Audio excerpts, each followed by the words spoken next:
বিংশতি অধ্যায় মৈত্রেয় বিদুর সংবাদ। শ্লোক 1। শৌনক উবাচ মহীম প্রতিষ্ঠামধ্যস্য সৌতে স্বয়ম্ভুবো মনুঃ কান্যন্বতিষ্ঠদ্বারাণি মার্গায়াবরজন্মনাম। অনুবাদ।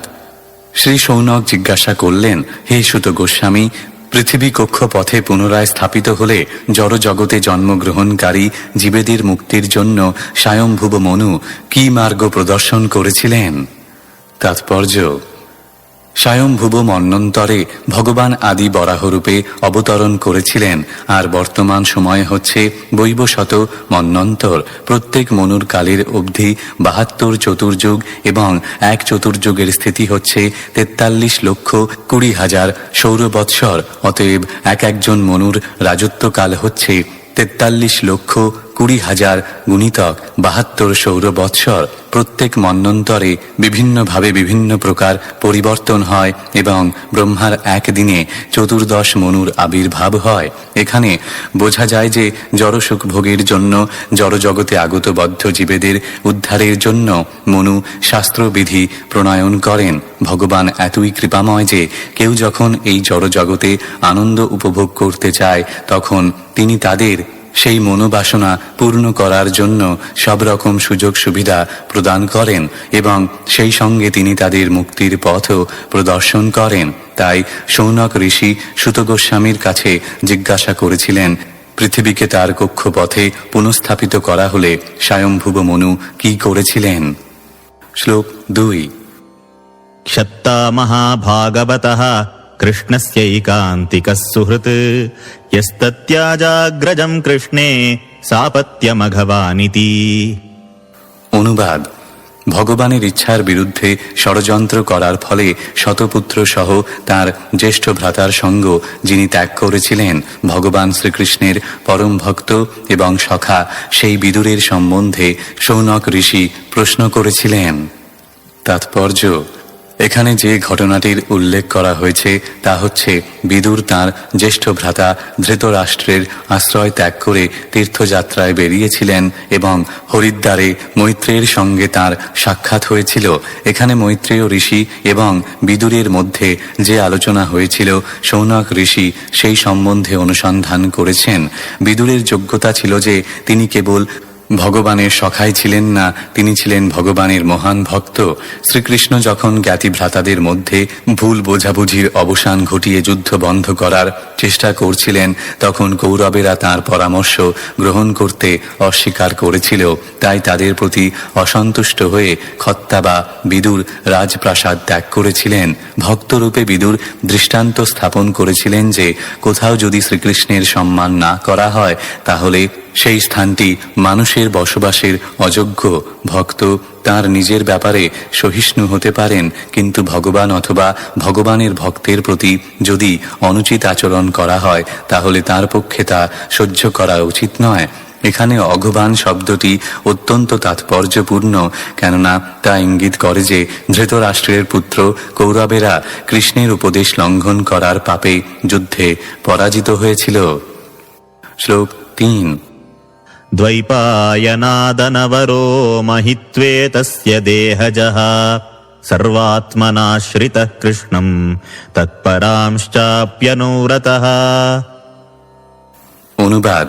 ব্যাসদেবের দেহ থেকে বিদুরের জন্ম হয়েছিল এবং তিনি তার থেকে কোনো অংশে ন্যূন ছিলেন না। এইভাবে তিনি সর্বান্তকরণে শ্রীকৃষ্ণের পাদপদ্মের আশ্রয় গ্রহণ করেছিলেন এবং তার ভক্তদের প্রতি অনুরক্ত ছিলেন।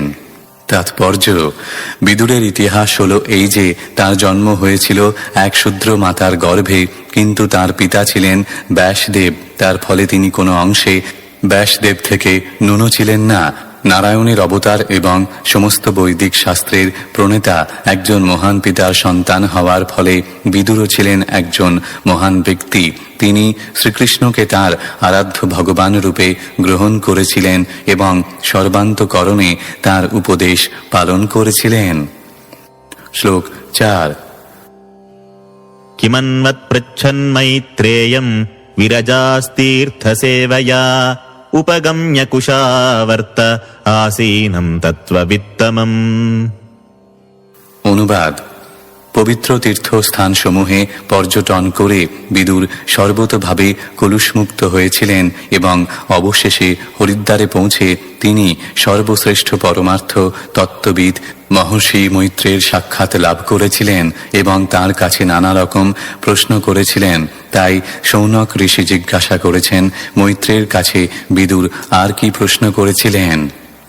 তাৎপর্য: এখানে বিরজাস তীর্থ সেবয়া কথাটি দ্বারা বোঝানো হয়েছে যে বিদুর তীর্থস্থানে ভ্রমণ করার মাধ্যমে সম্পূর্ণরূপে জড়জগতের কলুষ থেকে মুক্ত হয়েছিলেন। ভারতবর্ষে শত শত পবিত্র তীর্থস্থান রয়েছে, যার মধ্যে প্রয়াগ, হরিদ্বার, বৃন্দাবন এবং রামেশ্বরমকে মুখ্য বলে বিবেচনা করা হয়। রাজনীতি এবং কূটনীতিতে পূর্ণ তার গৃহকে ত্যাগ করার পর বিদুর সমস্ত পবিত্র স্থানে ভ্রমণ করে নির্মল হতে চেয়েছিলেন। তীর্থস্থানগুলি এমনই যে সেখানে গেলে আপনা থেকে পবিত্র হওয়া যায়। বৃন্দাবনের ক্ষেত্রে তা বিশেষভাবে সত্য। যে কোনো মানুষ সেখানে যেতে পারে এবং তা তিনি যতই পাপী হন না কেন, তিনি তৎক্ষণাৎ এমন একটি চিন্ময় পরিবেশের সংস্পর্শে আসবেন, যার ফলে আপনা থেকেই তিনি শ্রীকৃষ্ণ এবং রাধার নাম কীর্তন করতে থাকবেন। আমরা স্বচক্ষে তা দেখেছি এবং অনুভব করেছি। শাস্ত্রে নির্দেশ দেওয়া হয়েছে যে কর্মবহুল জীবন থেকে অবসর গ্রহণ করার পর বানপ্রস্থ আশ্রম অবলম্বন করে নিজেকে পবিত্র করার জন্য সমস্ত তীর্থস্থানগুলি ভ্রমণ করা উচিত। বিদুর সর্বতোভাবে সেই কর্তব্য সম্পাদন করেছিলেন এবং চরমে তিনি কুশাবর্ত বা হরিদ্বারে উপস্থিত হয়েছিলেন, যেখানে মৈত্রেয় ঋষি বিরাজ করছিলেন। আরেকটি গুরুত্বপূর্ণ বিষয় হচ্ছে যে কেবল স্নান করার জন্য পবিত্র তীর্থে যাওয়া উচিত নয়। পক্ষান্তরে মৈত্রেয়ের মতো মহর্ষির অনুসন্ধান করে তাদের কাছ থেকে উপদেশ গ্রহণ করাই হচ্ছে তীর্থযাত্রার প্রকৃত উদ্দেশ্য। কেউ যদি তা না করে তাহলে তার তীর্থ পর্যটন কেবল সময়ের অপচয় মাত্র। একজন মহান বৈষ্ণব আচার্য নরোত্তম দাস ঠাকুর বর্তমানকালে তীর্থ পর্যটন করতে নিষেধ করেছেন, কেননা এই যুগে সময়ের এমনই পরিবর্তন হয়েছে যে তীর্থস্থানে গিয়ে সেখানকার অধিবাসীদের আচার ব্যবহার দেখে ঐকান্তিক ব্যক্তিদের বিরুদ্ধ ধারণার উদয় হতে পারে। তিনি নির্দেশ দিয়েছেন, তীর্থ ভ্রমণের ক্লেশ স্বীকার করার পরিবর্তে কেবল গোবিন্দের চিন্তায় মনকে একাগ্রীভূত করা উচিত এবং তার ফলে তার যথার্থ লাভ হবে। নিঃসন্দেহে যে কোনো স্থানে গোবিন্দের চিন্তায় মনকে একাগ্রীভূত করার পন্থাটি হচ্ছে তাদের জন্য যারা পারমার্থিক দিক দিয়ে সবচাইতে উন্নত, তা সাধারণ মানুষদের জন্য নয়। তবে সাধারণ মানুষেরা প্রয়াগ, মথুরা, বৃন্দাবন এবং হরিদ্বার আদি পবিত্র তীর্থে ভ্রমণ করে লাভবান হতে পারেন। এই শ্লোকে ভগবত তত্ত্ববেত্তা বা তত্ত্ববিদ ব্যক্তির অনুসন্ধান করার নির্দেশ দেওয়া হয়েছে। তত্ত্ববিদ মানে হচ্ছে যিনি পরম তত্ত্ব সম্বন্ধে অবগত। অনেক কপট পরমার্থবাদী রয়েছে, এমনকি তীর্থস্থানগুলিতেও। এই প্রকার মানুষেরা সর্বদাই বর্তমান এবং প্রকৃত বুদ্ধিমত্তা সহকারে সেই ব্যক্তির অন্বেষণ করা উচিত যার কাছ থেকে প্রকৃতপক্ষে উপদেশ গ্রহণ করা যেতে পারে। তাহলেই তীর্থস্থানে ভ্রমণ করে পারমার্থিক উন্নতি সাধনের প্রচেষ্টা সফল হবে। মানুষের কর্তব্য হচ্ছে সব রকম কলুষ থেকে মুক্ত হওয়া এবং সেই সঙ্গে কৃষ্ণ তত্ত্ববিজ্ঞান সম্বন্ধে অবগত ব্যক্তির অন্বেষণ করা। শ্রীকৃষ্ণ ঐকান্তিক ব্যক্তিদের সাহায্য করেন, যে সম্বন্ধে চৈতন্য চরিতামৃততে উল্লেখ করা হয়েছে। গুরু কৃষ্ণ প্রসাদে শ্রী গুরুদেব এবং কৃষ্ণের কৃপায় মুক্তির পন্থা বা ভগবত ভক্তি লাভ হয়। কেউ যদি ঐকান্তিকভাবে পারমার্থিক মুক্তির অন্বেষণ করেন তাহলে সকলের হৃদয়ে বিরাজমান শ্রীকৃষ্ণ তাকে বুদ্ধি প্রদান করেন, যার ফলে তিনি একজন সদ্গুরুর সন্ধান পান। মৈত্রেয়ের মতো সদ্গুরুর কৃপায় উপযুক্ত উপদেশ লাভ করার মাধ্যমে পারমার্থিক প্রগতি সাধন সম্ভব হয়। শ্লোক 5। তয়োঃ সম্মদতোঃ সূত প্রবৃত্তা হ্যমলাঃ কথাঃ আপো গাঙ্গা ইবাঘগ্নির্হরেঃ পাদাম্বুজাশ্রয়াঃ। অনুবাদ: শৌনক ঋষি প্রশ্ন করেছিলেন, বিদুর এবং মৈত্রেয়ের মধ্যে যে বার্তালাপ হয়েছিল তখন তা নিশ্চয়ই ভগবানের নির্মল লীলাবিলাসের আলোচনা হয়েছিল। সেই সমস্ত আখ্যান শ্রবণ করা ঠিক গঙ্গার জলে স্নান করার মতো, কেননা তার ফলে মানুষ তার সমস্ত পাপ থেকে মুক্ত হতে পারে। তাৎপর্য: গঙ্গার জল পবিত্র, কেননা তা ভগবানের শ্রীপাদপদ্ম থেকে প্রবাহিত হয়। ভগবদ গীতা গঙ্গার জলের মতোই পবিত্র, কেননা তা পরমেশ্বর ভগবানের শ্রীমুখ থেকে নিঃসৃত। ভগবানের যে কোনো লীলা অথবা তাঁর দিব্য কার্যকলাপের সঙ্গে সম্পর্কিত প্রত্যেক ঘটনার ক্ষেত্রেই এই কথা সত্য। ভগবান পরম তত্ত্ব, তাই তাঁর বাণী, তাঁর সেদ অথবা তাঁর লীলাবিলাসের মধ্যে কোনো পার্থক্য নেই। গঙ্গার জল, তাঁর লীলাবিলাসের বর্ণনা এবং তাঁর শ্রীমুখের বাণী সবই পরম স্তরে, এবং তাই তাদের যে কোনো একটির আশ্রয় গ্রহণ করাই সমানভাবে মঙ্গলজনক। শ্রীল রূপ গোস্বামী বলেছেন যে শ্রীকৃষ্ণের সঙ্গে সম্পর্কিত যে কোনো বস্তুই দিব্য এবং অপ্রাকৃত। আমরা যদি আমাদের সমস্ত কার্যকলাপ কৃষ্ণকেন্দ্রিক করতে পারি, তাহলে আমরা আর জড়স্তরে থাকব না, পক্ষান্তরে সর্বদা চিন্ময় স্তরে বিরাজ করব। শ্লোক 6। तानः कीर्तय भद्रं ते कीर्तन्योदारकर्मणः रसज्ञः को न तृप्येत हरिलीलामृतं पिबन्। অনুবাদ: হে সুত গোস্বামী, আপনার সর্বতোভাবে মঙ্গল হোক। দয়া করে আপনি আমাদের কাছে অত্যন্ত উদার এবং কীর্তনীয় ভগবানের কার্যকলাপ বর্ণনা করুন। এমন কোনো ভক্ত রয়েছেন যিনি ভগবানের এই অমৃতময়ী লীলাবিলাসের বর্ণনা শ্রবণ করে তৃপ্ত হতে পারেন? তাৎপর্য: সর্বদা চিন্ময় স্তরে অনুষ্ঠিত ভগবানের অপ্রাকৃত লীলাবিলাসের বর্ণনা ভগবৎ ভক্তদের শ্রদ্ধা সহকারে গ্রহণ করা উচিত। যারা প্রকৃতপক্ষে চিন্ময় স্তরে রয়েছেন তারা কখনো ভগবানের লীলাবিলাসের বর্ণনা শ্রবণ করে তৃপ্ত হতে পারেন না। দৃষ্টান্ত স্বরূপ বলা যায়, যদি কোনো আত্মতত্ত্ববেত্তা ব্যক্তি ভগবদ গীতা পাঠ করেন তাহলে তিনি কখনোই তৃপ্ত হতে পারবেন না। ভগবদ গীতা এবং শ্রীমদ্ ভাগবত কেউ হাজার হাজার বার পড়তে পারেন, কিন্তু তা সত্ত্বেও ভক্ত নিঃসন্দেহে নতুন নতুন বিষয় আস্বাদন করবেন। শ্লোক 7। एवमुग्रश्रवाः पृष्ठ ऋषिभिर्नैमिषायनैः भगवत्यर्पिताध्यात्मस्थानाः श्रूयतामिति। অনুবাদ: নৈমিষারণ্যের মহর্ষিগণ কর্তৃক এইভাবে জিজ্ঞাসিত হয়ে রোমহর্ষণের পুত্র সুত গোস্বামী, যার চিত্ত সর্বদাই ভগবানের অপ্রাকৃত লীলাবিলাসে মগ্ন ছিল, তিনি বললেন, আমি এখন যা বলবো দয়া করে আপনারা তা শ্রবণ করুন। শ্লোক 8।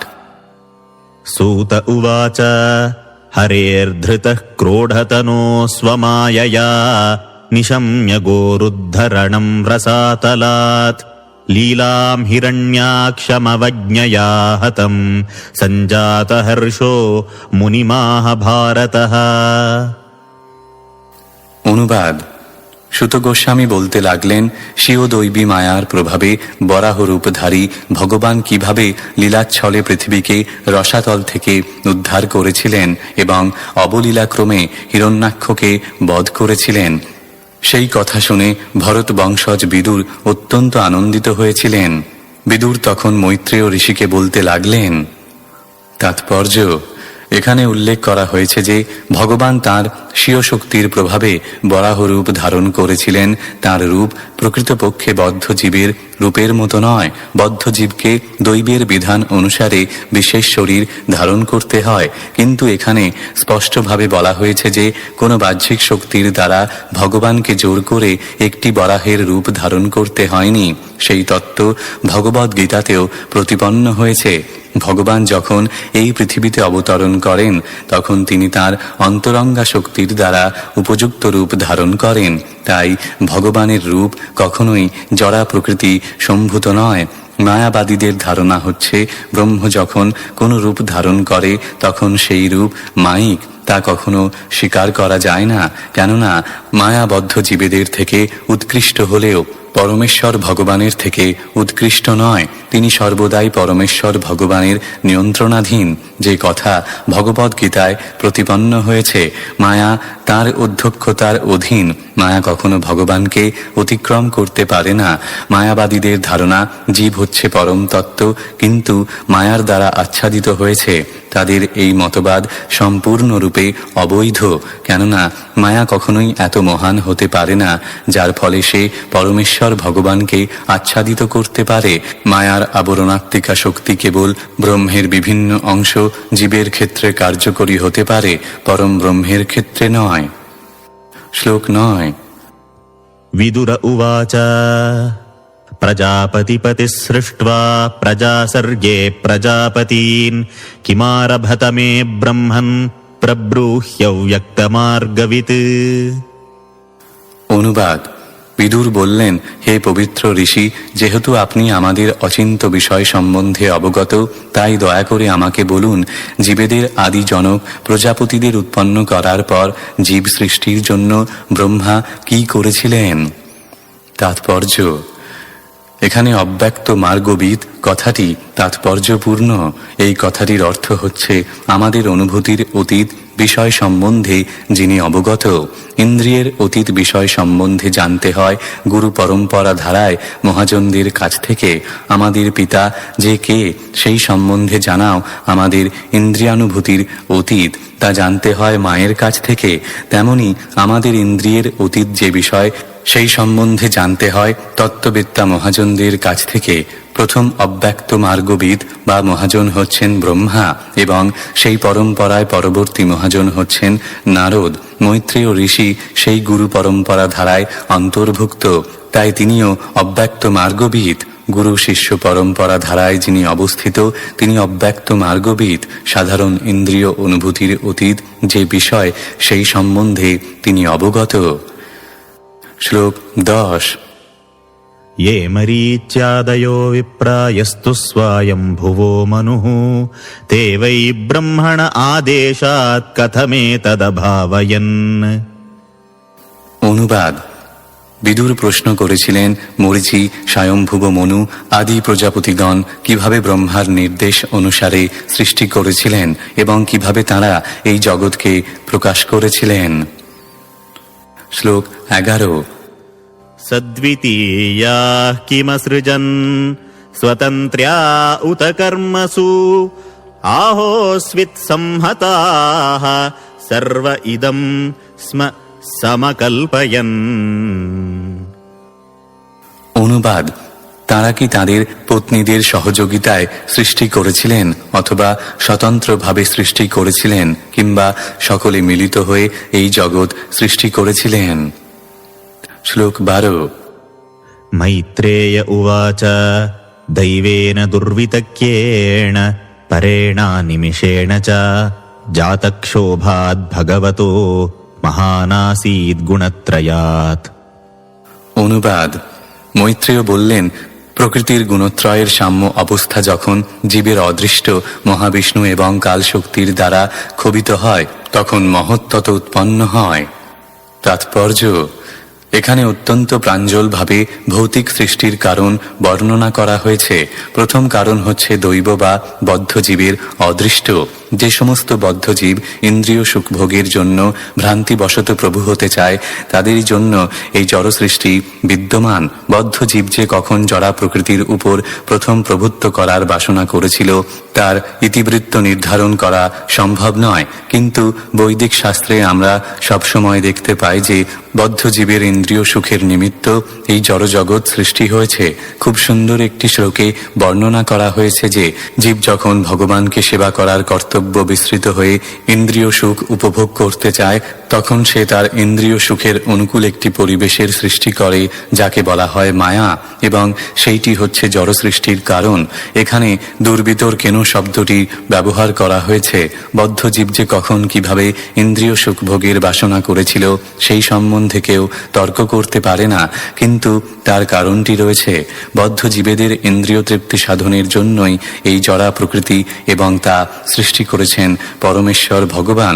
এখানে উল্লেখ করা হয়েছে যে সৃষ্টির আদিতে জড়া প্রকৃতি পরমেশ্বর ভগবান বিষ্ণু কর্তৃক ক্ষোভিত হয়। তিনজন বিষ্ণুর উল্লেখ করা হয়েছে।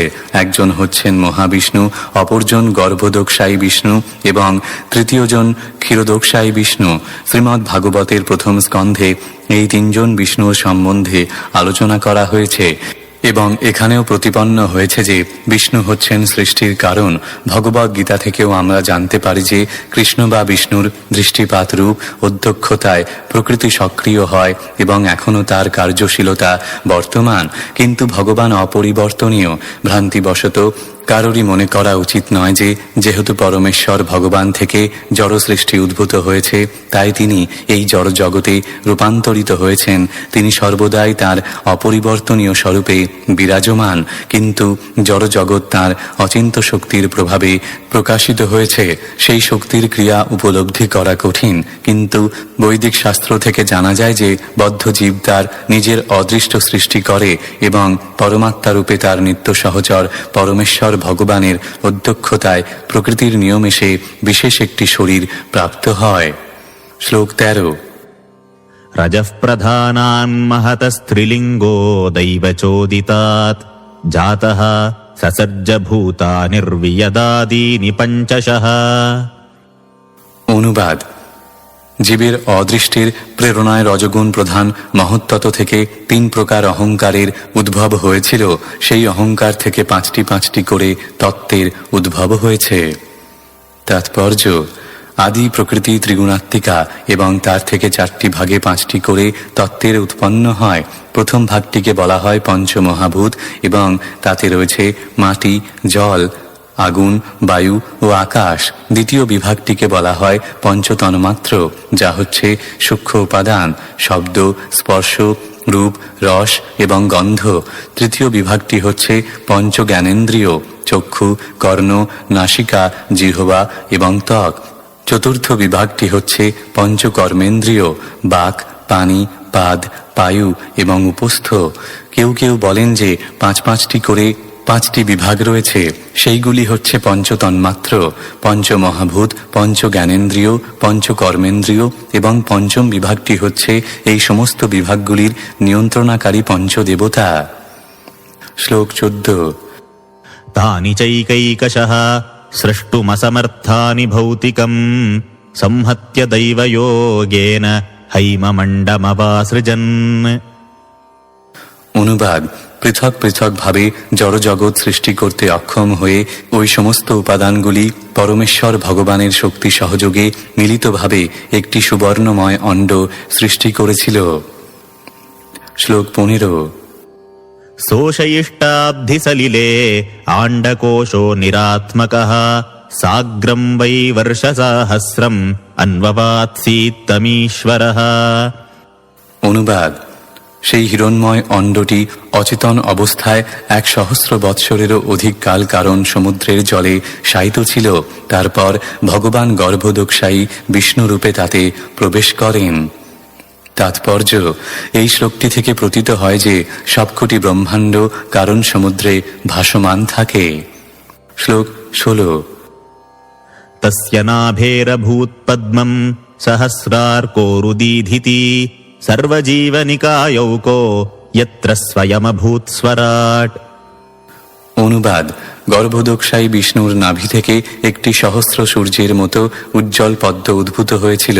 সেই পদ্মটি সমস্ত বদ্ধ জীবের অধিষ্ঠান স্বরূপ এবং প্রথম জীব সর্বশক্তিমান ব্রহ্মা সেই পদ্মটি থেকে আবির্ভূত হয়েছিলেন। তাৎপর্য: এই শ্লোকটি থেকে প্রতীত হয় যে যে সমস্ত বদ্ধ জীব পূর্ববর্তী সৃষ্টির প্রলয়ের পর ভগবানের শরীরে স্থিত হয়েছিল তারা সমষ্টিগতভাবে পদ্মরূপে নির্গত হয়েছিল। তাকে বলা হয় হিরণ্যগর্ভ। তাতে প্রথম জীবরূপে যিনি প্রকট হয়েছিলেন তিনি হচ্ছেন ব্রহ্মা, যিনি স্বতন্ত্রভাবে প্রকাশিত ব্রহ্মাণ্ডের অবশিষ্টাংশ সৃষ্টি করতে সমর্থ। এখানে পদ্মটিকে সহস্র সূর্যের মতো উজ্জ্বল বলে বর্ণনা করা হয়েছে। তা ইঙ্গিত করে যে পরমেশ্বর ভগবানের বিভিন্ন অংশ জীবাত্মা তাঁরই গুণে গুণান্বিত। ভগবানের দেহ থেকে যেমন ব্রহ্মজ্যোতি নামক জ্যোতি বিচ্ছুরিত হয়, তেমনি জীব জ্যোতির্ময় ভগবদ্গীতা এবং অন্যান্য বৈদিক শাস্ত্রে যে বৈকুণ্ঠ লোকের বর্ণনা আছে তা এখানে প্রতিপন্ন হয়েছে। বৈকুণ্ঠ লোক বা চিদাকাশে সূর্যের কিরণ, চন্দ্রের আলো, বিদ্যুৎ অথবা অগ্নির প্রয়োজন হয় না। সেখানে প্রতিটি গ্রহলোকই সূর্যের মতো শতপ্রকাশিত। শ্লোক 17। सोऽनुविष्टो भगवता यः शेते सलिलाशये लोकसंस्थां यथा पूर्वं निर्ममे संस्थया स्वया। অনুবাদ: যখন গর্ভদোক্ষায়ী পরমেশ্বর ভগবান ব্রহ্মার হৃদয়ে প্রবেশ করলেন, তখন ব্রহ্মার বুদ্ধির উন্মেষ হয়েছিল এবং সেই বুদ্ধির দ্বারা তিনি ব্রহ্মাণ্ডকে পূর্বের মতো সৃষ্টি করতে শুরু করেছিলেন। তাৎপর্য: কোনো নির্দিষ্ট সময়ে পরমেশ্বর ভগবান কারণদোক্ষায় বিষ্ণু কারণ সমুদ্রে শয়ন করেন এবং তার নিঃশ্বাস থেকে হাজার হাজার ব্রহ্মাণ্ড সৃষ্টি করেন। তারপর তিনি গর্ভদোক্ষায় বিষ্ণুরূপে প্রতিটি ব্রহ্মাণ্ডে প্রবেশ করেন এবং তার শ্বেদবাড়ির দ্বারা প্রতিটি ব্রহ্মাণ্ডের অর্ধাংশ পূর্ণ করেন। ব্রহ্মাণ্ডের বাকি অর্ধাংশ খালি থাকে এবং সেই শূন্যস্থানটিকে বলা হয় অন্তরিক্ষ। তারপর তাঁর নাভিদেশ থেকে একটি পদ্ম প্রকাশিত হয় এবং তাতে প্রথম সৃষ্ট জীব ব্রহ্মার আবির্ভাব হয়। তারপর ভগবান পুনরায় ক্ষীরোদোক্ষায় বিষ্ণুরূপে ব্রহ্মাসহ প্রতিটি জীবের হৃদয়ে প্রবেশ করেন। সেই কথা ভগবদ্গীতার ৫ম পরিচ্ছেদে প্রতিপন্ন হয়েছে। সেখানে ভগবান বলেছেন, আমি সকলের হৃদয়ে অবস্থিত এবং আমার থেকে স্মৃতি এবং বিস্মৃতি সম্ভব হয়। প্রতিটি জীবের কার্যকলাপের সাক্ষীরূপে ভগবান প্রত্যেককে পূর্বকল্পে তার জীবনের অন্তিম সময়ের বাসনা অনুসারে তাকে স্মৃতি এবং বুদ্ধি প্রদান করেন। এই বুদ্ধি জীবের নিজের ক্ষমতা অথবা কর্মের নিয়মের দ্বারা প্রকাশিত হয়। ব্রহ্মা হচ্ছেন প্রথম সৃষ্ট জীব এবং রজগুণের অধ্যক্ষ রূপে কার্য করার জন্য ভগবান তাকে বিশেষ শক্তি প্রদান করেছেন। তাই তিনি এত গভীর এবং ব্যাপক বুদ্ধিমত্তা সম্পন্ন যে তিনি পরমেশ্বর ভগবানের নিয়ন্ত্রণ থেকে প্রায় স্বতন্ত্র। ঠিক যেমন অতি উচ্চ পদস্থ কার্যাধ্যক্ষ প্রায় মালিকেরই মতো স্বতন্ত্র, তেমনি ভগবানের প্রতিনিধিরূপে ব্রহ্মাণ্ডের নিয়ন্ত্রণের কার্যভার প্রাপ্ত হওয়ার ফলে ব্রহ্মাকে এখানে প্রায় ভগবানেরই মতো স্বতন্ত্র বলে বর্ণনা করা হয়েছে। পরমাত্মা রূপে ব্রহ্মার হৃদয়ে ভগবান তাকে সৃষ্টি করার বুদ্ধি প্রদান করেছিলেন। তাই প্রতিটি জীবের মধ্যে যে সৃষ্টি করার ক্ষমতা রয়েছে তা তার নিজের নয়, তা হচ্ছে ভগবানের দান। জড়জগতে বহু বৈজ্ঞানিক এবং মহান কর্মীদের আশ্চর্যজনক সৃষ্টির ক্ষমতা রয়েছে, কিন্তু প্রকৃতপক্ষে তারা পরমেশ্বর ভগবানের নির্দেশেই কেবল কার্য করে এবং সৃষ্টি করে। কোনো বৈজ্ঞানিক ভগবানের নির্দেশে আশ্চর্যজনক অনেক বস্তু আবিষ্কার করতে পারে অথবা সৃষ্টি করতে পারে, কিন্তু তার বুদ্ধিমত্তার দ্বারা জড়া প্রকৃতির কঠোর নিয়ম অতিক্রম করা তার পক্ষে সম্ভবপর নয়, অথবা ভগবানের কাছ থেকে এই প্রকার বুদ্ধিমত্তা লাভ করাও সম্ভব নয়, কেননা তাহলে ভগবানের প্রাধান্য ব্যাহত হতো। এই শ্লোকে উল্লেখ করা হয়েছে যে ব্রহ্মা পূর্ববৎ ব্রহ্মাণ্ড সৃষ্টি করেছিলেন। তার অর্থ হচ্ছে যে তিনি পূর্বকল্পের ব্রহ্মাণ্ডের মতো একই নাম এবং রূপ অনুসারে সবকিছু সৃষ্টি করেছিলেন। শ্লোক 18। সসর্জচ্ছায়য়া বিদ্যাম পঞ্চপর্বাণমগ্রতঃ তামিশ্রমন্ধতামিশ্রম তমো মোহো মহাতমঃ। অনুবাদ: সর্বপ্রথমে ব্রহ্মা তার ছায়া থেকে বদ্ধ জীবেদের অবিদ্যার আবরণ সৃষ্টি করেছিলেন। তা 5 প্রকার এবং সেইগুলিকে বলা হয় তামিশ্র, অন্ধতামিশ্র, তম, মোহ এবং মহাতম। তাৎপর্য: যে সমস্ত বদ্ধ জীব ইন্দ্রিয় সুখভোগের জন্য জড়জগতে আসে তারা প্রথমে 5টি বিভিন্ন অবস্থার দ্বারা আচ্ছাদিত হয়। প্রথমটি হচ্ছে তামিশ্র বা ক্রোধের আবরণ। স্বরূপত প্রতিটি জীবের ক্ষুদ্র স্বাতন্ত্র্য রয়েছে। এই ক্ষুদ্র স্বাতন্ত্র্যের অপব্যবহার হয় তখন যখন জীব মনে করে যে সেও পরমেশ্বর ভগবানের মতো উপভোগ করতে পারে, অথবা সে মনে করে আমি কেন পরমেশ্বর ভগবানের মতো স্বাধীন ভোক্তা হতে পারবো না। ক্রোধ অথবা মাৎসর্যের ফলে জীবের এই স্বরূপ বিস্তৃতি হয়। পরমেশ্বর ভগবানের বিভিন্ন অংশ, জীব ভগবানের নিত্য দাস এবং স্বরূপগতভাবে সে কখনো ভগবানের সমকক্ষ হতে পারে না বা ভগবানের মতো ভোক্তা হতে পারে না।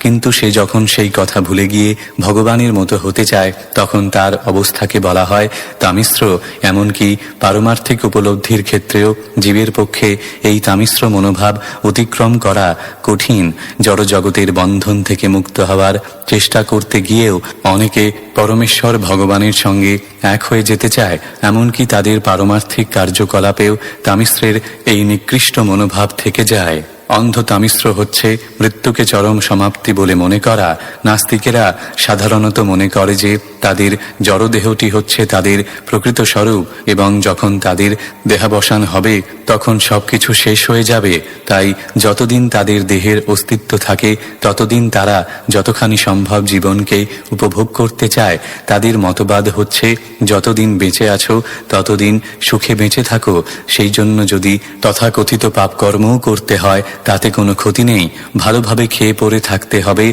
এবং সেই জন্য যদি ভিক্ষা করতে হয়, ঋণ করতে হয় অথবা চুরি করতে হয় তাতে কোনো ক্ষতি নেই। তুমি যদি মনে করো যে চুরি করলে অথবা ঋণ করলে পাপ হবে এবং সেই জন্য তোমাকে দণ্ডভোগ করতে হবে, তাহলে সেই সম্বন্ধে চিন্তা করার কোনো কারণ নেই, কেননা মৃত্যুর সময় সবকিছু শেষ হয়ে যাবে। তাই জীবদ্দশায় মানুষ যা কিছু করে তার জন্য সে কখনো দায়ী নয়। এই নাস্তিক ধারণা মানব সভ্যতাকে ধ্বংস করছে, কেননা জীবনের নিত্যত এবং জন্মান্তর সম্বন্ধে তাদের কোনো ধারণা নেই। এই অন্ধ তামিশ্রের কারণ হচ্ছে তম। আত্মা সম্বন্ধে কিছুই না জানাকে বলা হয় তম। এই জড় জগৎকেও সাধারণত বলা হয় তম, কেননা এখানে প্রায় 99% জীবই তাদের প্রকৃত চিন্ময় স্বরূপ সম্বন্ধে অজ্ঞ।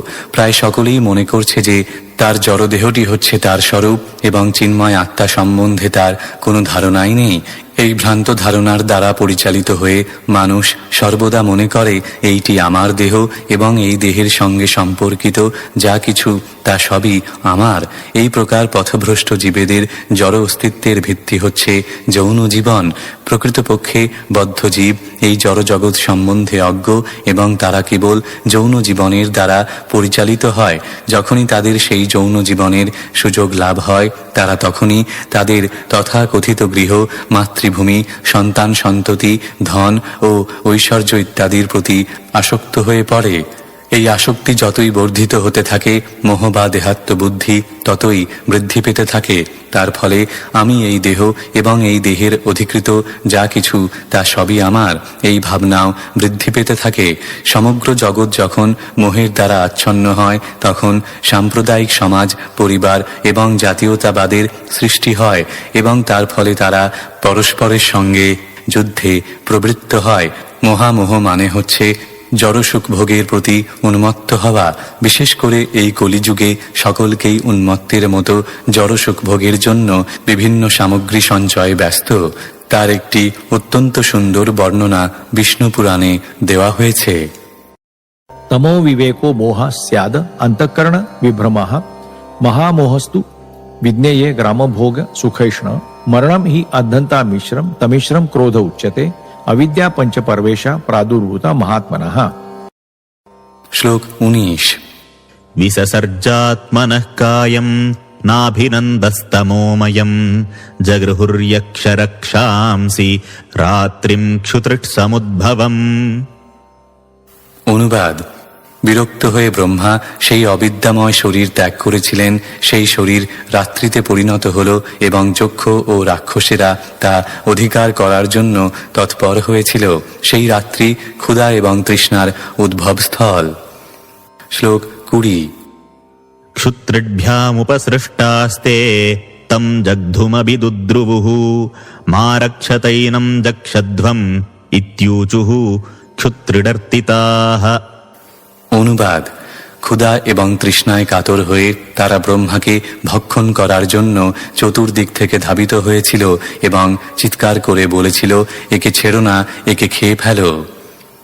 তাৎপর্য: পৃথিবীর কোনো কোনো দেশে এখনও যক্ষ এবং রাক্ষসদের প্রতিনিধিরা বর্তমান রয়েছে। এই সমস্ত অসভ্য মানুষেরা তাদের পিতামহদের হত্যা করে তাদের মাংস আগুনে পুড়িয়ে প্রীতিভোজের আয়োজন করে আনন্দ উপভোগ করে। শ্লোক 21। देवस्तानाः संविघ्नो मां जक्षत रक्षत अहो मे यक्ष रक्षांसि प्रजायूयं बभूविथा। অনুবাদ: দেবশ্রেষ্ঠ ব্রহ্মা তখন অত্যন্ত ভীত হয়ে তাদের বললেন, আমাকে খেও না, আমাকে তোমরা রক্ষা করো। তোমরা আমার থেকে উৎপন্ন হয়েছ, তোমরা আমার পুত্র, তাই তোমরা যক্ষ এবং রাক্ষস নামে পরিচিত হও। তাৎপর্য: ব্রহ্মার শরীর থেকে উৎপন্ন অসুরেরা যক্ষ এবং রাক্ষস নামে পরিচিত হয়েছিল, যেহেতু তাদের কেউ কেউ বলেছিল যে ব্রহ্মাকে ভক্ষণ করো, আর অন্যেরা চিৎকার করে বলেছিল যে তাকে রক্ষা করো না। তাদের মধ্যে যারা ভক্ষণ করো বলেছিল তারা যক্ষ, এবং যারা রক্ষা করো না বলেছিল তারা রাক্ষস নামে পরিচিত হয়েছিল। এই দুই প্রকার যক্ষ এবং রাক্ষস মূলত ব্রহ্মা সৃষ্টি করেছিলেন, এবং আজও অসভ্য সমাজে তাদের প্রতিনিধিরা সারা ব্রহ্মাণ্ড জুড়ে ছড়িয়ে রয়েছে। তাদের জন্ম হয়েছিল তমগুণ থেকে, এবং তাই তাদের আচরণের জন্য তাদের রাক্ষস বা নরখাদক বলা হয়। শ্লোক 22। देवताः प्रभयायाय दिव्यन् प्रमुखतो सृजत् ते अहार्षुर्देवयं तो विसृष्टां तां प्रभामहः। অনুবাদ: তারপর তিনি সত্যগুণের প্রভাব দ্বারা দীপ্তিমান মুখ্য দেবতাদের সৃষ্টি করেছিলেন। তাদের সামনে তিনি দিবসের জ্যোতির্ময় রূপ পরিত্যাগ করেছিলেন, এবং তাঁরা ক্রীড়াচ্ছলে তা গ্রহণ করেছিলেন। তাৎপর্য: রাত্রির সৃষ্টি থেকে অসুরেরা উৎপন্ন হয়েছিল, এবং দিনের সৃষ্টি থেকে দেবতারা উৎপন্ন হয়েছিলেন। পক্ষান্তরে বলা যায় যে যক্ষ, রাক্ষস আদি অসুরেরা তমগুণ থেকে উৎপন্ন হয়েছিল, এবং সত্যগুণ থেকে দেবতাদের উৎপত্তি হয়েছিল। শ্লোক 23। देवो देवान् जघनतः सृजति स्माति लोलुपान् त एनं लोलुपतया मैथुनायाभिपेदिरे। অনুবাদ: ব্রহ্মা তখন তার জঘন দেশ থেকে অসুরদের সৃষ্টি করেছিলেন, এবং তারা অত্যন্ত মৈথুনাসক্ত ছিল। অত্যন্ত কামোন্মত্ত হয়ে তারা মৈথুনের জন্য ব্রহ্মার প্রতি ধাবমান হয়েছিল। তাৎপর্য: জড় অস্তিত্বের পটভূমি হচ্ছে যৌন জীবন। এখানেও পুনরাবৃত্তি করা হয়েছে যে অসুরেরা যৌন জীবনের প্রতি অত্যন্ত আসক্ত। মানুষ যতই যৌন বাসনা থেকে মুক্ত হয় ততই সে দেবত্বের স্তরে উন্নীত হয়, আর যৌন সুখ উপভোগের প্রতি যারা যত বেশি আসক্ত ততই তারা আসরিক স্তরে অধঃপতিত হয়। শ্লোক 24। ततो हसंस भगवानसुरैर्निरपत्रपैः। অনুবাদ: পূজনীয় ব্রহ্মা প্রথমে তাদের দুষ্প্রবৃত্তি দেখে হেসেছিলেন, কিন্তু পরে যখন তিনি দেখলেন নির্লজ্জ অসুরেরা তাঁর প্রতি ধাবিত হয়েছে, তখন তিনি অত্যন্ত ক্রুদ্ধ হয়েছিলেন এবং ভীত হয়ে দ্রুত বেগে পলায়ন করেছিলেন। তাৎপর্য: মৈথুন পরায়ণ অসুরদের তাদের পিতার প্রতিও কোনো রকম শ্রদ্ধা নেই, এবং তাই ব্রহ্মার মতো সাধু পিতার পক্ষে সবচাইতে ভালো উপায় হচ্ছে সেই সমস্ত আসরিক পুত্রদের পরিত্যাগ করা। শ্লোক 25। स उपौरज्य वरदं प्रपन्नार्तिहरं हरिं अनुग्रहाय भक्तानामनुरूपात्मदर्शनम्। অনুবাদ: তখন তিনি পরমেশ্বর ভগবানের সমীপবর্তী হলেন, যিনি তাঁর শ্রীপাদপদ্মে শরণাগত ভক্তদের সমস্ত ক্লেশ দূর করেন এবং অভীষ্ট ফল প্রদান করেন। তিনি তাঁর ভক্তদের আনন্দ দান করার জন্য তাঁর অসংখ্য দিব্যরূপ প্রকাশ করেন। তাৎপর্য: এখানে ভক্ত নামনুরূপাত্ম দর্শনম শব্দটির অর্থ হচ্ছে যে পরমেশ্বর ভগবান তার ভক্তদের ইচ্ছা অনুসারে তার বিবিধ রূপ প্রকাশ করেন। দৃষ্টান্তস্বরূপ বলা যায় যে হনুমানজি পরমেশ্বর ভগবানকে শ্রীরামচন্দ্র রূপে দর্শন করতে চেয়েছিলেন, কিন্তু অন্য বৈষ্ণবেরা তাঁর রাধাকৃষ্ণ রূপ দর্শন করতে চান। তার অন্যান্য ভক্তেরা আবার তাঁকে লক্ষ্মীনারায়ণ রূপে দর্শন করতে চান। মায়াবাদী দার্শনিকেরা মনে করে যে প্রকৃতপক্ষে ভগবান নিরাকার, কিন্তু ভক্তদের বাসনা অনুসারে তিনি এই সমস্ত রূপ ধারণ করেন। কিন্তু ব্রহ্ম সংহিতা থেকে আমরা জানতে পারি যে প্রকৃতপক্ষে তা সত্য নয়, কেননা ভগবানের নিজস্ব বিবিধ রূপ রয়েছে। ব্রহ্ম সংহিতায় বলা হয়েছে অদ্বৈতমচ্যুতম। ভগবান ভক্তদের কল্পনার ফলে তাদের সামনে আবির্ভূত হন না। ব্রহ্ম সংহিতায় আরও বিশ্লেষণ করা হয়েছে যে ভগবানের অসংখ্য রূপ রয়েছে। রামাদি মূর্তিষু কলা নিয়মেন তিষ্ঠন। তিনি কোটি কোটি রূপে বিরাজ করেন। 84 লক্ষ বিভিন্ন প্রকার জীবদেহ রয়েছে, কিন্তু পরমেশ্বর ভগবানের অবতার অসংখ্য। শ্রীমদ্ ভাগবতে উল্লেখ করা হয়েছে যে সমুদ্রে যেমন অসংখ্য তরঙ্গ রয়েছে এবং সেইগুলি নিরন্তর দৃশ্য ও অদৃশ্য হয়, তেমনি ভগবানের রূপ এবং অবতার অসংখ্য। ভগবানের ভক্তেরা ভগবানের বিশেষ বিশেষ রূপের প্রতি আসক্ত হন এবং সেই রূপে তাঁরা তাঁর পূজা করেন। আমরা পূর্ববর্তী অধ্যায়ে বর্ণনা করেছি কিভাবে তিনি এই ব্রহ্মাণ্ডে বরাহ রূপে প্রথম আবির্ভূত হয়েছিলেন। অসংখ্য ব্রহ্মাণ্ড রয়েছে এবং কোনো না কোনো ব্রহ্মাণ্ডে তাঁর বরাহ রূপ এখনো বর্তমান। ভগবানের সমস্ত রূপই নিত্য। ভক্ত ভগবানের কোন রূপে তাঁর পূজা করবেন এবং তাঁর প্রেমময়ী সেবায় যুক্ত হবেন তা নির্ভর করে তাঁর নিজের রুচির উপর। রামায়ণের একটি শ্লোকে শ্রীরামচন্দ্রের মহান ভক্ত হনুমান বলেছেন, আমি জানি যে সীতারাম এবং লক্ষ্মীনারায়ণের রূপের মধ্যে কোনো পার্থক্য নেই, কিন্তু তা সত্ত্বেও অনুরাগের সাথে রাম এবং সীতার প্রেমে আমি সর্বদাই মগ্ন থাকি। তাই আমি ভগবানকে রাম এবং সীতারূপেই দর্শন করতে চাই। তেমনি গৌড়ীয় বৈষ্ণবদের প্রেম রাধা ও কৃষ্ণের প্রতি এবং দ্বারকায় কৃষ্ণ ও রুক্মিণীর প্রতি। ভক্তানাম অনুরূপাত্ম দর্শনম কথাটির অর্থ হচ্ছে যে ভক্ত যেভাবে ভগবানের সেবা এবং পূজা করতে চান, সেই বিশেষ রূপে ভগবান তাঁর ভক্তদের কৃপা করেন। এই শ্লোকে উল্লেখ করা হয়েছে যে ব্রহ্মা পরমেশ্বর ভগবান শ্রীহরির সমীপবর্তী হয়েছিলেন। ভগবানের এই রূপটি হচ্ছে ক্ষীরোদকশায়ী বিষ্ণুরূপ। ব্রহ্মা যখনই বিপদে পড়েন তখনই তাঁকে ভগবানের সমীপবর্তী হতে হয় এবং তিনি ক্ষীরোদকশায়ী বিষ্ণুর শরণাগত হন। ব্রহ্মাণ্ডের সংকট উপস্থিত হলে ভগবানের কৃপায় ব্রহ্মা যখনই ভগবানের সমীপবর্তী হন, ভগবানও তখন নানাভাবে তাঁর সংকট মোচন করেন। শ্লোক 26। पाहि मां परमात्मंस्ते प्रेषणेनासृजं प्रजाः तायिमायभितुं पापा उपाक्रामन्ति मा प्रभो। অনুবাদ।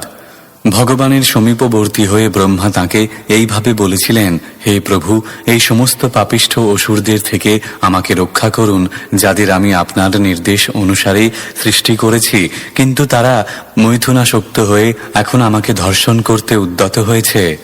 তাৎপর্য: এই ঘটনা থেকে প্রতীত হয় যে পুরুষদের সমলিঙ্গের প্রতি যৌন ক্ষুধার উদ্ভব হয়েছিল সৃষ্টির আদিতে।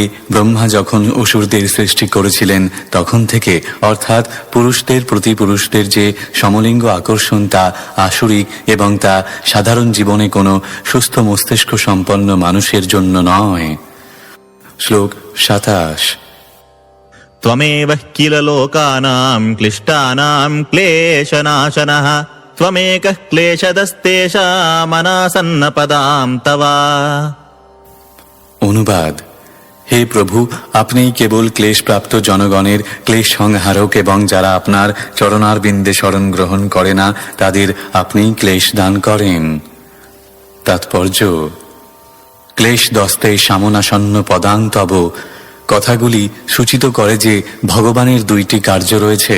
প্রথমটি হচ্ছে যারা তার শ্রীপাদপদ্মের শরণ গ্রহণ করেন তাদের রক্ষা করা, এবং দ্বিতীয়টি হচ্ছে যারা আসুরিক ভাবাপন্ন এবং তার প্রতি বিদ্বেষপরায়ণ তাদের ক্লেশ প্রদান করা। মায়ার কাজ হচ্ছে অভক্তদের দুঃখ কষ্ট দেওয়া।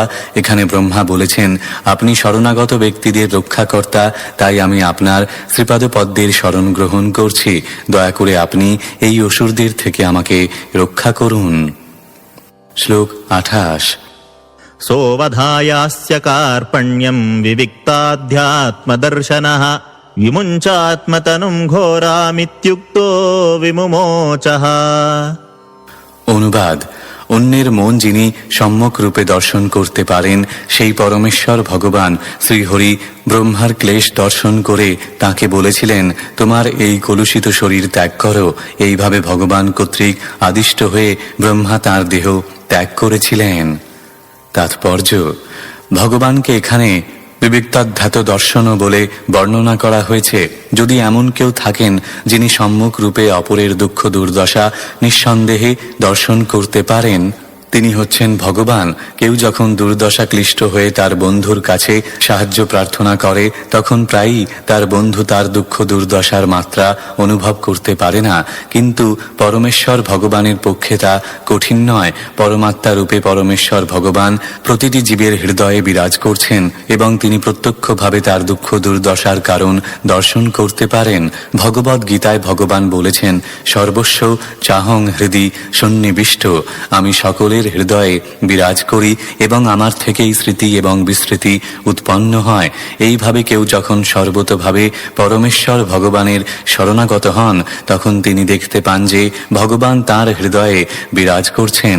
তিনি আমাদের নির্দেশ দিতে পারেন কিভাবে আমরা এই ভয়ঙ্কর পরিস্থিতি থেকে মুক্ত হতে পারি, কিংবা কিভাবে তাঁর প্রতি প্রেমময় সেবা সম্পাদনের মাধ্যমে তার সমীপবর্তী হতে পারি। ভগবান ব্রহ্মাকে তার বর্তমান শরীর ত্যাগ করতে বলেছিলেন, কেননা তা আসরিক তত্ত্ব সৃষ্টি করেছিল। শ্রীধর স্বামীর মতে ব্রহ্মা যে বারবার শরীর ত্যাগ করেছিলেন তা তার প্রকৃত শরীর ত্যাগ নয়। পক্ষান্তরে তিনি মন্তব্য করেন যে ব্রহ্মা তার বিশেষ মনোভাব পরিত্যাগ করেছিলেন। মন হচ্ছে জীবের সূক্ষ্ম শরীর। আমরা কখনো কখনো পাপচিন্তায় মগ্ন হই, কিন্তু আমরা যদি সেই পাপচিন্তা ত্যাগ করি, তখন বলা যেতে পারে যে আমরা দেহ ত্যাগ করেছি। ব্রহ্মা যখন অসুরদের সৃষ্টি করেছিলেন, তখন তার মন সঠিক অবস্থায় ছিল না। তা নিশ্চয়ই রজগুণে পূর্ণ ছিল, কেননা তার সমস্ত সৃষ্টি ছিল কামময়। তাই এই রকম কামুক পুত্রদের জন্ম হয়েছিল। এর থেকে বোঝা যায় যে সন্তান প্রজননের সময় পিতা মাতাদের অত্যন্ত সাবধান হওয়া উচিত। সন্তানের মনোভাব নির্ভর করে গর্ভাধানের সময় পিতা মাতার মনোভাবের উপর।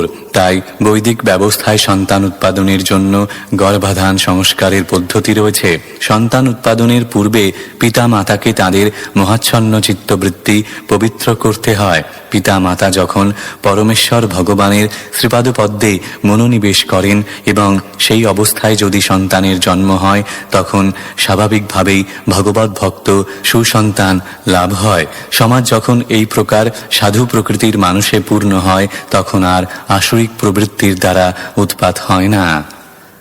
শ্লোক 29। तां क्वच्चरणां भोजां मदविह्वललोचनां काञ्चीकलापविलसद्दुकूलच्छन्नरोधसम्। অনুবাদ: ব্রহ্মার পরিত্যক্ত দেহ সন্ধ্যার পর রূপ ধারণ করল, যা দিন এবং রাত্রির সন্ধিক্ষণ এবং যা কামকে উদ্দীপ্ত করে। সমস্ত অসুরেরা যারা স্বভাবত কামুক এবং রজগুণের দ্বারা প্রভাবিত, তারা সেই সন্ধ্যাকে স্ত্রী রূপে গ্রহণ করল, যার চরণপদ্ম নূপুরের ধ্বনিতে শব্দায়মান, যার নেত্রদ্বয় মদবিহবল, যার কটিদেশ সূক্ষ্ম বস্ত্রের দ্বারা আচ্ছাদিত এবং স্বর্ণ মেখলার দ্বারা বেষ্টিত। তাৎপর্য: উষাকাল যেমন পারমার্থিক অনুশীলনের সময়, তেমনি সন্ধ্যা হচ্ছে কাম আচরণের সময়। আসরিক ভাবাপন্ন মানুষেরা সাধারণত যৌন সুখের প্রতি অত্যন্ত আসক্ত, তাই সন্ধ্যার আগমনে তারা অত্যন্ত প্রীত হয়।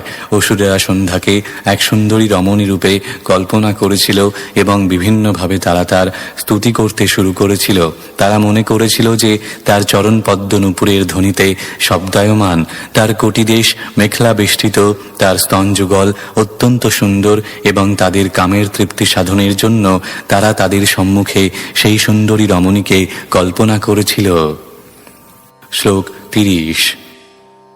अन्योन्यश्लेषयोत्तुङ्गनिरन्तरपयोधराम् सुनासाम् सुद्विजाम् स्निग्धहासलीलावलोकनाम्।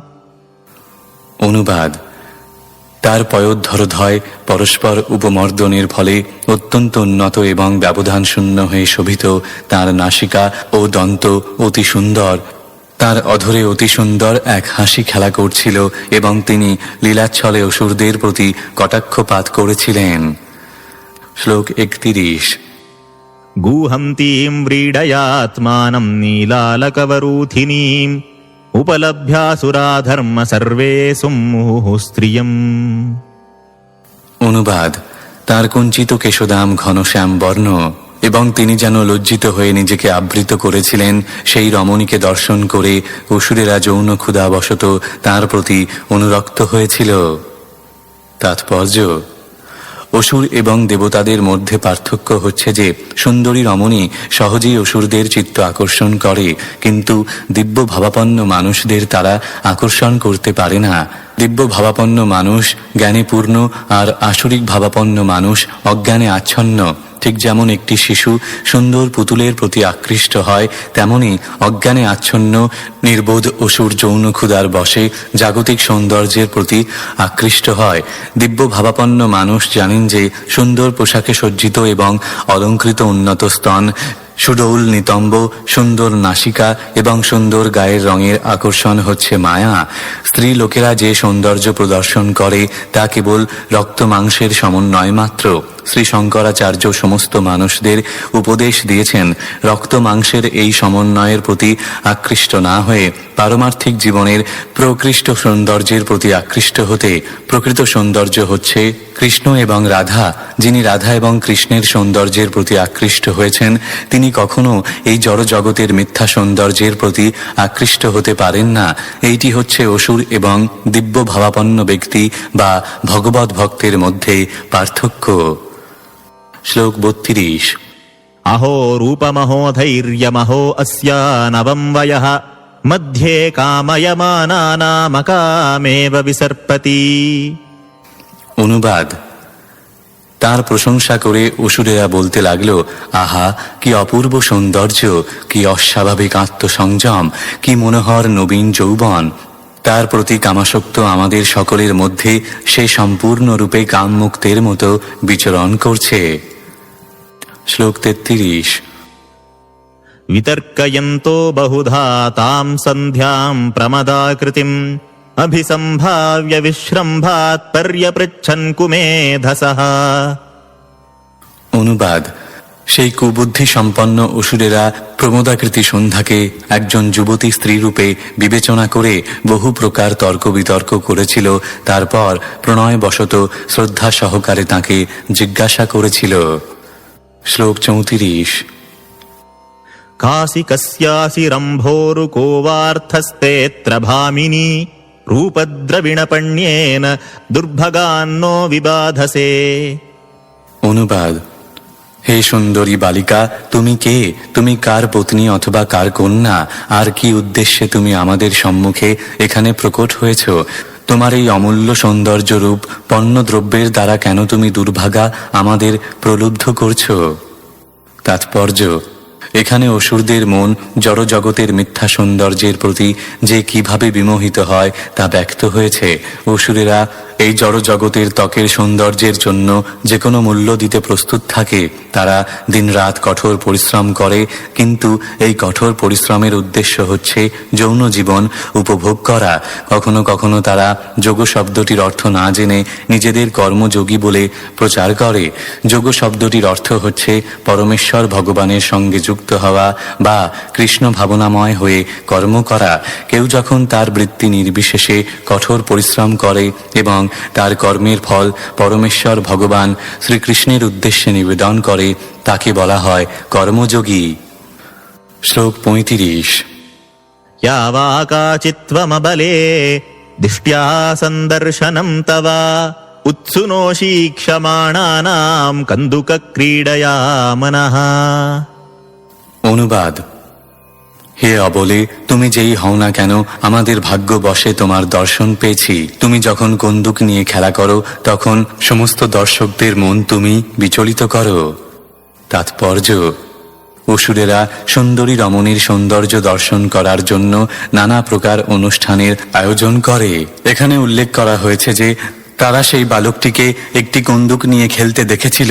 কখনো কখনো অসুরেরা স্ত্রীদের নিয়ে টেনিস ইত্যাদি খেলার আয়োজন করে। এই আয়োজনের উদ্দেশ্য হচ্ছে সুন্দরী রমণীদের শারীরিক সৌন্দর্য দর্শন করে সূক্ষ্ম যৌন সুখ উপভোগ করা। কখনো কখনো তথাকথিত যোগীরা জড় সুখভোগের এই আসরিক যৌন মনোভাব অনুমোদন করে জনসাধারণকে বিভিন্নভাবে যৌন জীবন উপভোগ করার জন্য অনুপ্রাণিত করে। আবার সেই সঙ্গে ঘোষণা করে যে তারা যদি তাদের মন গড়া মন্ত্রের ধ্যান করে, তাহলে 6 মাসের মধ্যে তারা ভগবান হতে পারবে। জনসাধারণ প্রতারিত হতে চায় এবং কৃষ্ণ তাই তাদের প্রবঞ্চনা করার জন্য এই সমস্ত প্রতারকদের সৃষ্টি করেন। এই সমস্ত তথাকথিত যোগীরা প্রকৃতপক্ষে যোগীর বেশধারী জড় জগতের ভোক্তা। ভগবদ গীতায় কিন্তু নির্দেশ দেওয়া হয়েছে যে কেউ যদি তার জীবন উপভোগ করতে চায়, তাহলে এই স্থূল ইন্দ্রিয়ের মাধ্যমে তা কখনোই সম্ভব হবে না। রোগীকে অভিজ্ঞ ডাক্তার উপদেশ দেন রোগগ্রস্ত অবস্থায় সাধারণ উপভোগ থেকে বিরত থাকতে। রোগী তখন কোনো কিছুই উপভোগ করতে পারে না। রোগ মুক্ত হওয়ার জন্য তাকে সমস্ত আমোদ প্রমোদ এবং সুখভোগ থেকে বিরত থাকতে হয়। তেমনি জড় জগতে আমাদের বদ্ধ অবস্থা হচ্ছে এক রোগগ্রস্ত অবস্থা। কেউ যদি প্রকৃতই ইন্দ্রিয় সুখ উপভোগ করতে চায়, তাহলে তাকে অবশ্যই জড় অস্তিত্বের বন্ধন থেকে মুক্ত হতে হবে। চিন্ময় জীবনে অন্তহীনভাবে ইন্দ্রিয় সুখ উপভোগ করা যায়। জড় সুখ এবং চিন্ময় আনন্দের মধ্যে পার্থক্য হচ্ছে এই যে জড় সুখ সীমিত, কিন্তু চিন্ময় আনন্দ অন্তহীন। কোনো মানুষ যদি যৌন সুখ উপভোগে লিপ্ত হয়, সেই সুখ সে বেশিক্ষণ উপভোগ করতে পারে না। কিন্তু যখন যৌন সুখ ভোগ ত্যাগ করা হয়, তখন চিন্ময় জীবনে প্রবেশ করা যায়, যা হচ্ছে অন্তহীন। শ্রীমদ্ ভাগবতে কাণ্ড 5 অধ্যায় 5 শ্লোক 1 উল্লেখ করা হয়েছে যে ব্রহ্ম সৌখ্য বা চিন্ময় আনন্দ হচ্ছে অনন্ত। মূর্খ জীবেরা জড়বস্তুর সৌন্দর্যে মোহিত হয়ে মনে করে যে এর থেকে যে সুখ পাওয়া যায় তা বাস্তব, কিন্তু প্রকৃতপক্ষে তা বাস্তব সুখভোগ নয়। শ্লোক 36 नैकत्रते जयति शालिनि पादपद्मम् घ्नन्त्या मुहुः करतलेन पतत्पतङ्गम् मध्यम् विषीदति बृहत्स्तनभारभीतम् शान्तेव दृष्टिरमला सुशिखा समूहः। অনুবাদ: হে সুন্দরী, তুমি যখন বারবার তোমার করতলের দ্বারা কন্দুকটিকে মাটিতে আঘাত করছো, তখন তোমার চরণ কমল এক জায়গায় স্থির থাকছে না। তোমার পূর্ণ বিকশিত স্তনের ভারে যেন তোমার কোটিদেশ শ্রান্ত হয়েছে এবং তোমার স্বচ্ছ দৃষ্টি মন্থর হয়েছে।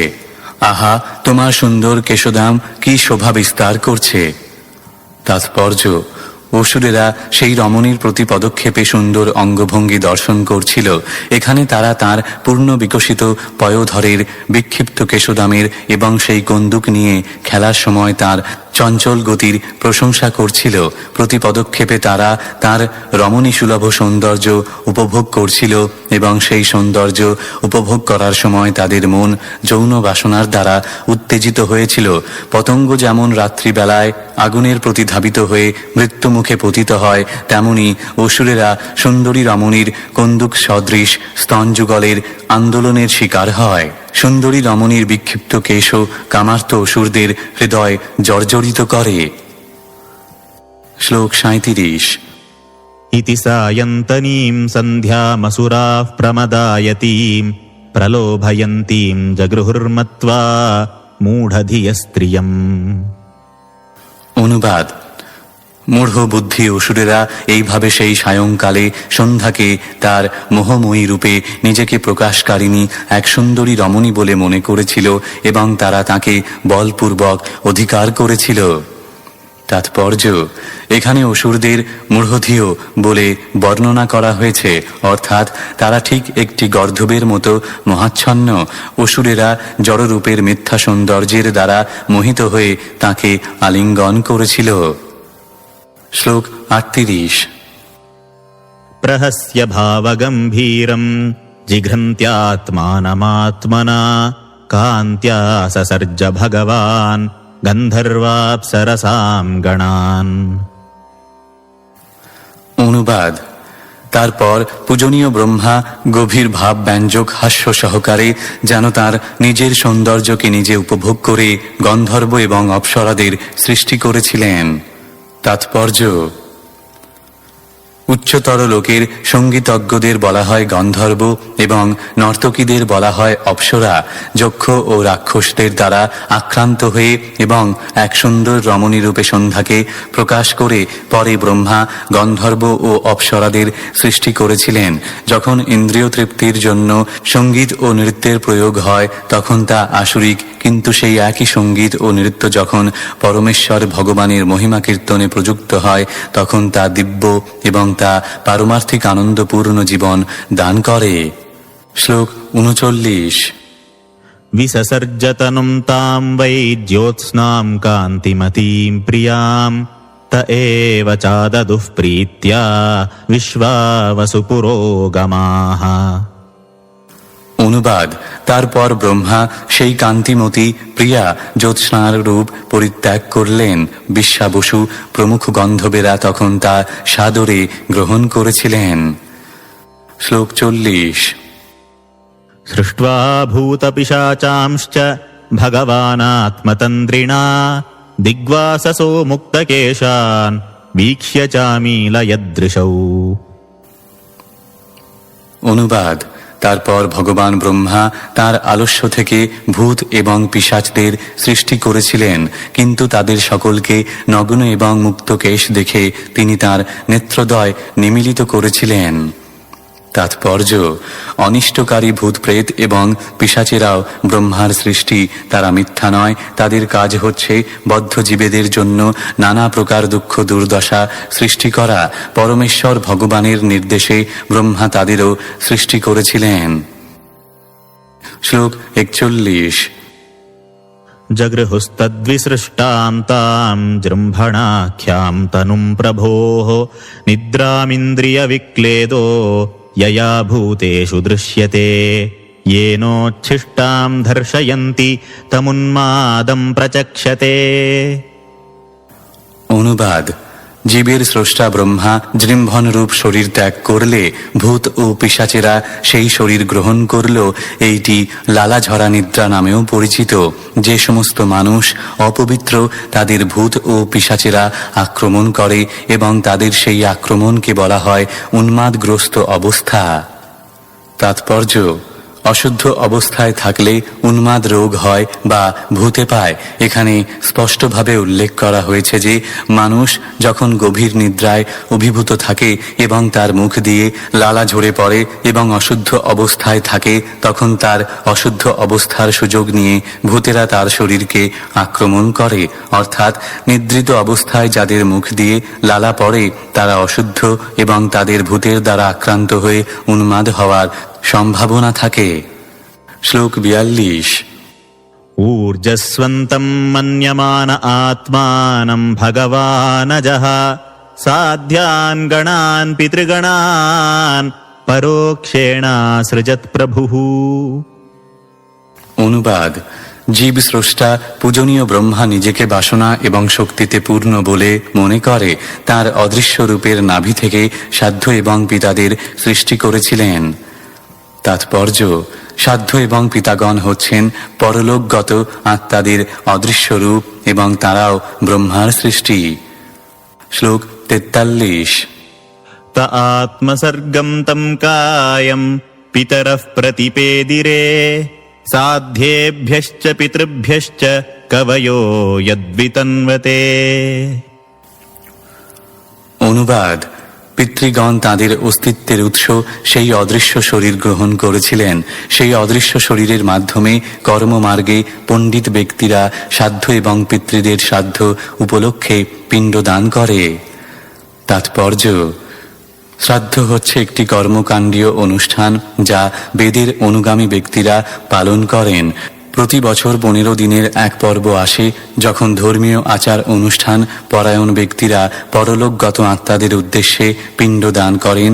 তার ফলে পূর্বপুরুষেরা যদি কোনো প্রাকৃতিক কারণে জড়সুখ ভোগের জন্য স্থূল শরীর থেকে বঞ্চিত হয়, তাহলে তাদের বংশধর কর্তৃক প্রদত্ত এই শ্রাদ্ধ অনুষ্ঠানের ফলে তারা পুনরায় স্থূল দেহ লাভ করতে পারে।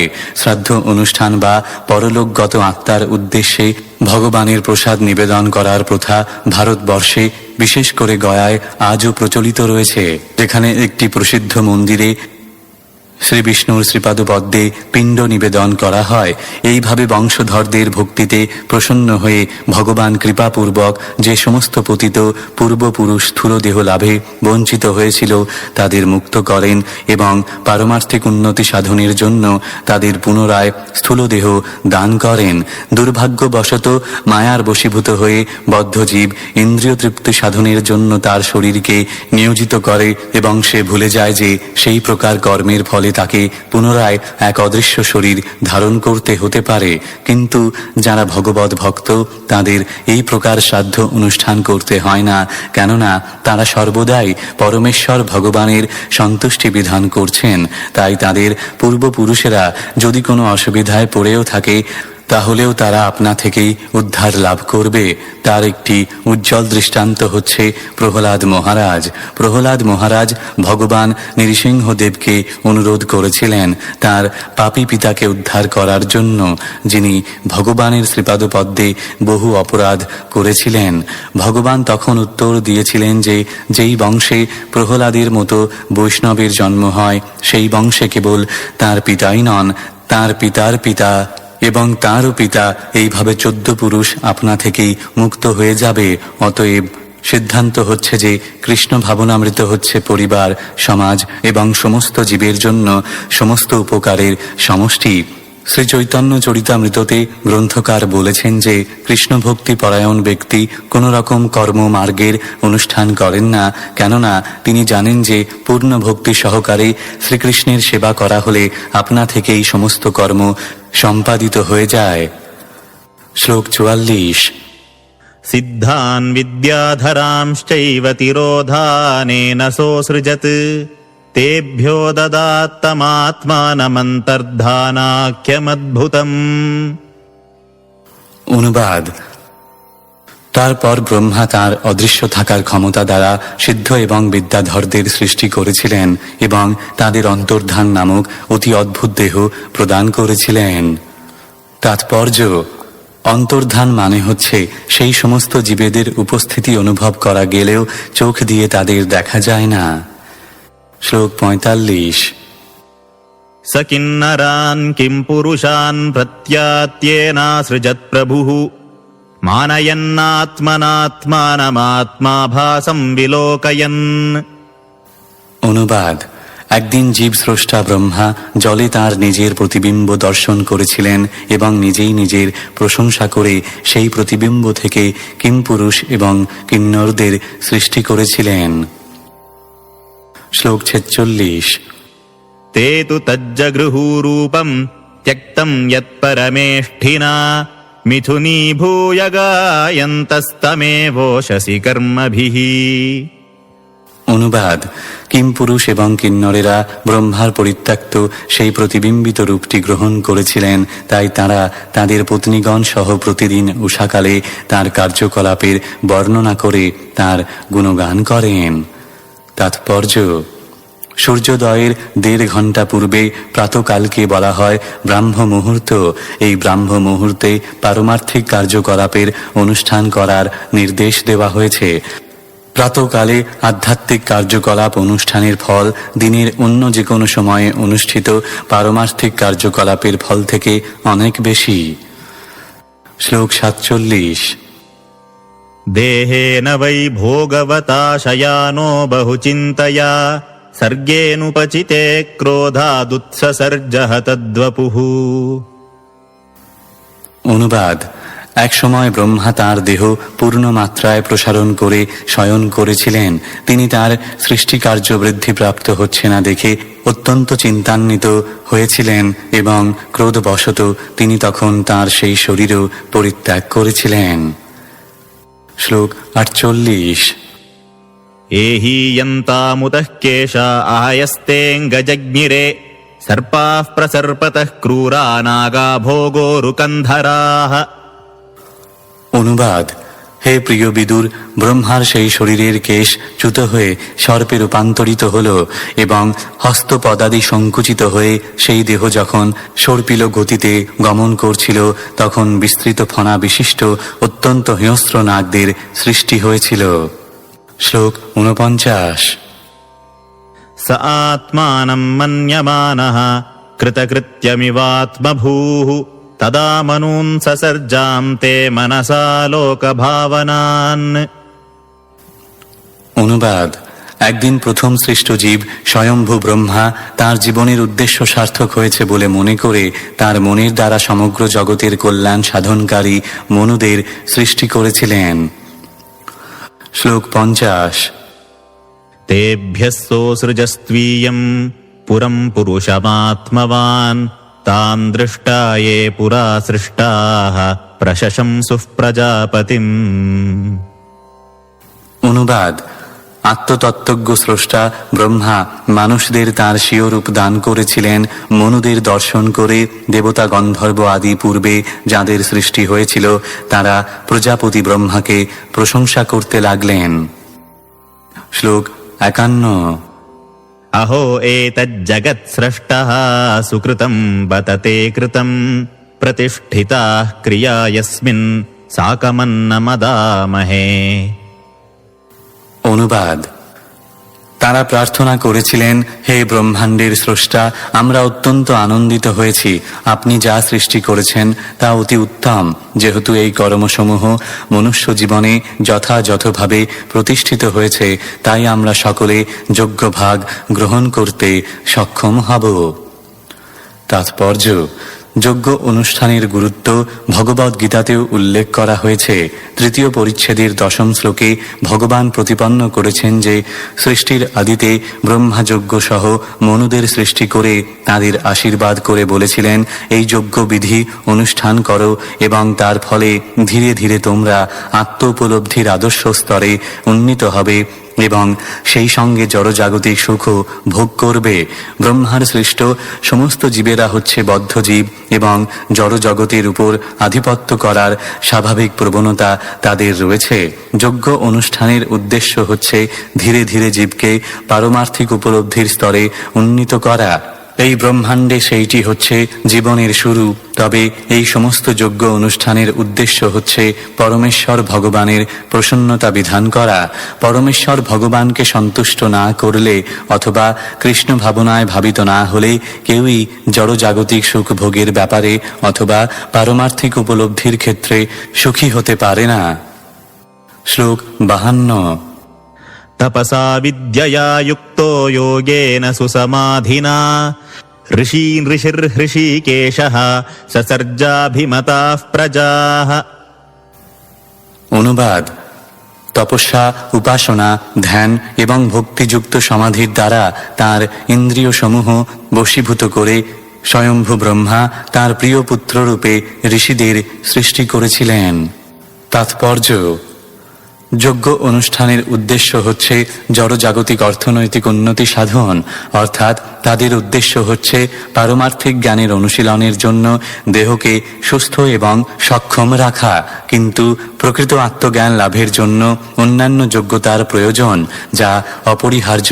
তা হচ্ছে বিদ্যা বা ভগবানের আরাধনা, কখনো কখনো মনের একাগ্রতা সম্পাদনে সহায়ক যে বিভিন্ন দৈহিক ব্যায়াম রয়েছে সেইগুলিকে যোগ বলে মনে করা হয়। সাধারণত অল্পজ্ঞ মানুষেরা দৈহিক বিভিন্ন আসনকে যোগের চরম লক্ষ্য বলে মনে করে, কিন্তু প্রকৃতপক্ষে সেই সমস্ত আসনের উদ্দেশ্য হচ্ছে মনকে পরমাত্মার ধ্যানে একাগ্রীভূত করা। অর্থনৈতিক উন্নতি সাধনের জন্য মানুষদের সৃষ্টি করার পর ব্রহ্মা পারমার্থিক উপলব্ধির আদর্শ প্রতিষ্ঠা করার জন্য ঋষিদের সৃষ্টি করেছিলেন।